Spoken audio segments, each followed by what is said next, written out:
They told me at the dining table, like it was normal news. My sister sat across from me, calm, already smiling. My parents didn't look at me when they spoke. My mother cleared her throat. My father folded his hands. "We've decided," he said. "The house goes to your sister, the business too, and 5 million in assets." I waited. There was always more. My mother finally looked up. "You're strong," she said. "You'll start from zero. We believe in you. Start from zero." No apology. No explanation. Just a sentence they thought sounded fair. I didn't argue. I didn't ask why. I just nodded and pushed my chair back. I'd learned a long time ago that questions didn't change outcomes in this family. They just made things uncomfortable. A week later, we gathered again. Same house. Same table. Different mood. This time, there was an envelope. My grandfather had passed months earlier. Quietly. He didn't like fuss.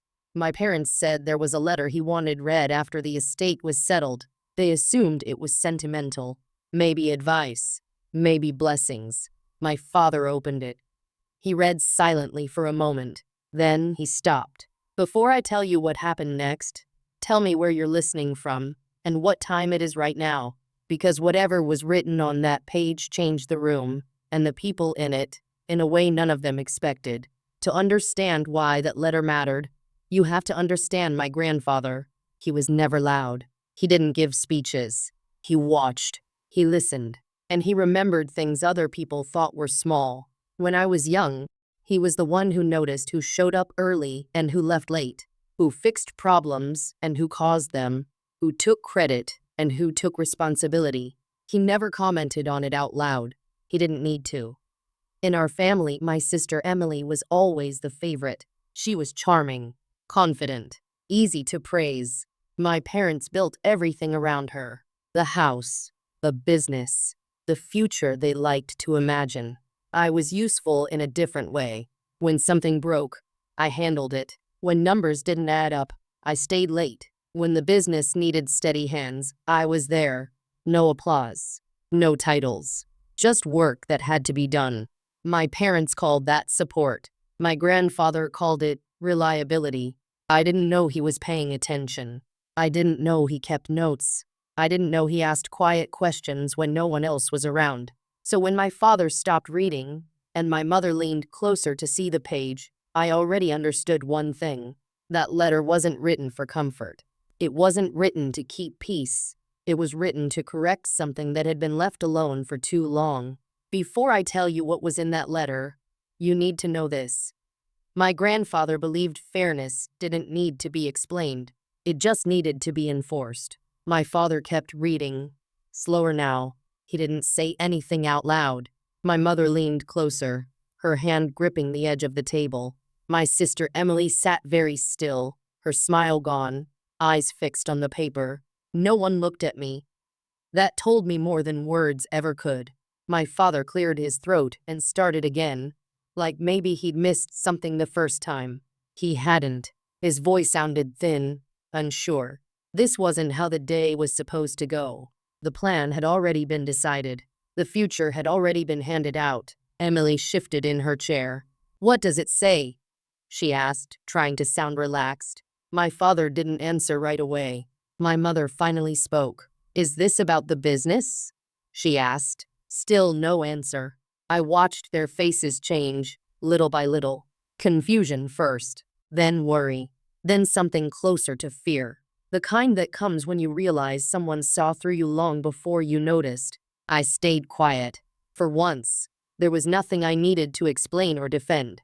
I wasn't asking for fairness. I wasn't asking for anything at all. My father folded the letter in half, then unfolded it again. His hands shook. "This doesn't make sense," he said finally.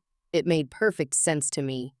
My grandfather had always believed that work mattered more than words, that effort counted, even when no one thanked you, and that people who carried weight quietly should never be erased on paper. Before I tell you what the letter actually said, you need to understand one thing. This wasn't a last-minute change. It was a correction that had been planned for years. My father set the letter down on the table and rubbed his forehead. He looked tired in a way I hadn't seen before. Not angry, not proud, just caught off guard. "This isn't what we discussed," he said, more to my mother than to anyone else. My mother's voice came out sharp. "Your father never said any of this to us." "That's the point," my father replied quietly. Emily leaned forward. "So what does this mean?" she asked. Her tone had changed. Less confidence, more edge. My father hesitated. He read one line again, slowly, as if hoping the words might change if he took his time. "It means," he said, "that things aren't settled the way we thought." The room felt smaller, the air heavier. My mother crossed her arms. "This is unfair," she said. "We already made decisions." I almost laughed, not out of humor, out of recognition. Decisions had always been made without me in the room. This time, they just didn't stick. Emily looked at me then, really looked, like she was seeing me for the first time in years. "You knew about this?" she asked. I shook my head. No, that part was true, but I wasn't surprised either. My grandfather had never rushed anything. He believed that real work happened quietly, and real balance took time. He didn't correct people in the moment. He waited until it mattered. My father picked the letter back up. "We need to read this carefully," he said. No one argued, because whatever was written there had already changed the ground we were standing on. My father read the letter out loud this time, not all at once, one part at a time. His voice stayed flat, but his hands didn't. My grandfather had written in plain words. No stories, no emotion, just facts. He wrote about the business, who showed up early, who stayed late, who solved problems when money was tight. He wrote about trust, about responsibility, about who carried the weight when things got hard. My mother kept shaking her head. "This isn't right," she said. "This changes everything." "That was the point," my father replied. Emily sat back in her chair, her arms crossed tight across her chest. "He can't do this," she said. "This was supposed to be mine." No one answered her. The letter went on. My grandfather made it clear that the house, the business shares, and the money would not go the way my parents planned. He explained his reasons. Calm, clear, final. I didn't feel happy. I didn't feel proud. I felt steady. For the first time, the work I had done mattered on paper, not because I asked for it, because someone had noticed. My father folded the letter when he finished. The room stayed quiet. "This is going to cause problems," my mother said. My father nodded. "It already has." Emily stood up and left the room without a word. No one stopped her, because we all knew something important had happened. The story my parents told themselves for years was over, and a new one had already begun. After Emily left, no one moved. The house felt quiet in a way that made every sound stand out. The clock on the wall ticked. A car passed outside. My mother stared at the table like it might give her a different answer. "This isn't how it's supposed to work," she said at last. My father didn't respond right away. He was still holding the letter, reading the same lines again. Slower now, like he was seeing his own choices written back to him. He was very clear. My father said, "There's no room to argue this." My mother's voice softened. "We can talk to a lawyer." My father shook his head. He already did. That stopped her. I stayed quiet. I had learned that silence was often safer in this family. But this time, my silence wasn't fear. It was distance. My mother finally looked at me. "You must be happy," she said. I thought about that for a moment. "No," I replied. "I'm just not invisible anymore." She looked away. My father folded the letter and placed it back in the envelope.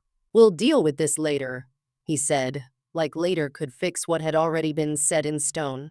But I knew better. This wasn't a fight. It wasn't a misunderstanding. It was a record. A final one. My grandfather hadn't raised his voice. He hadn't embarrassed anyone. He had simply written down the truth and made sure it would be read when it mattered most.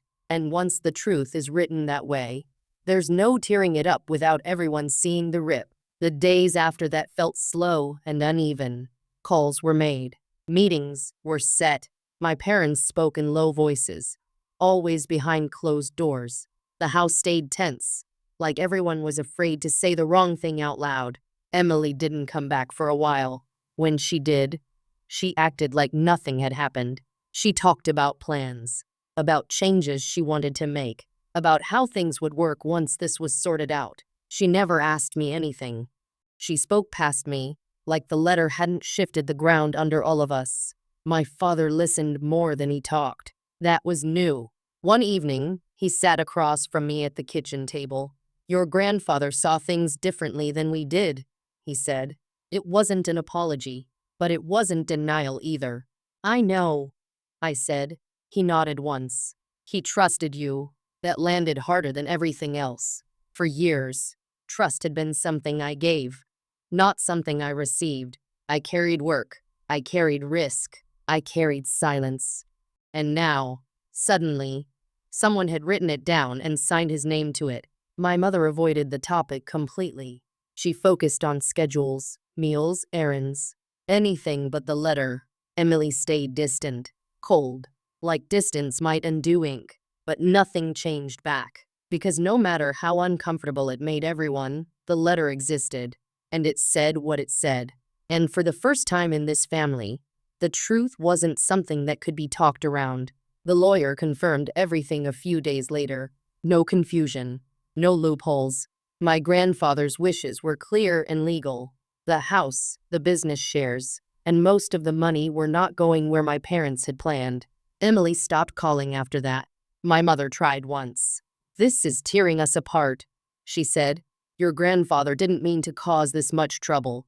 "He didn't cause it," I replied. "He showed it." She didn't like that answer. My father changed in small ways.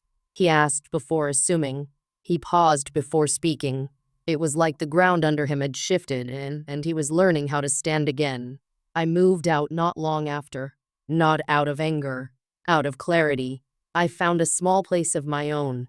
Nothing fancy, just quiet, just mine. Emily stayed close to my parents. She helped with things she'd never handled before. Bills, calls, decisions she used to ignore. I could tell it wasn't easy for her. We didn't talk much, but something strange happened. The business ran smoother. Problems were handled faster. People showed up on time. Without drama, the work got done. My grandfather had been right about one thing. When responsibility is placed where it belongs, things don't fall apart, they settle. And for the first time, I wasn't carrying a load that wasn't mine. I was simply living my life without having to prove I deserved a place in it. The silence that followed wasn't empty. It was honest. Emily stopped pretending everything was fine.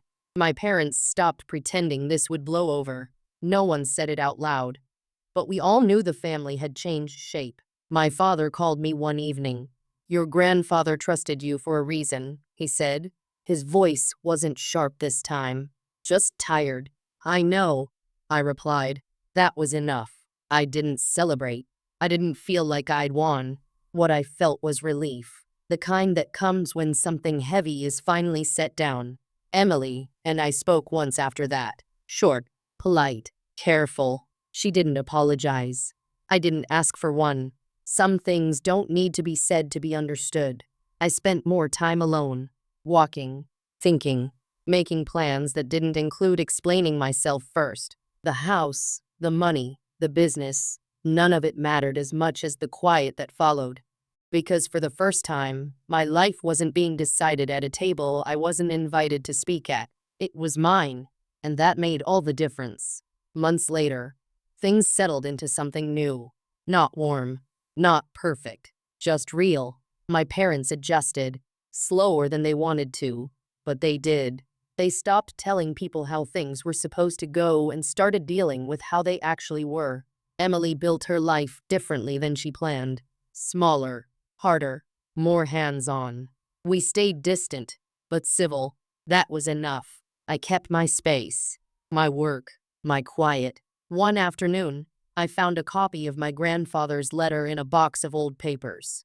I read it again, slowly. It wasn't angry. It wasn't dramatic. It was careful, thoughtful, fair. He hadn't taken anything away from anyone. He had simply made sure the truth couldn't be ignored anymore. People think starting from zero is a punishment. Sometimes it's a gift. It strips away what doesn't belong to you and leaves only what you've earned. I didn't end up with everything. I ended up with something better. A life where effort mattered, where silence didn't erase me, and where my place in the family wasn't decided by convenience, but by who I actually was. That was my grandfather's real inheritance, and I carry it every day.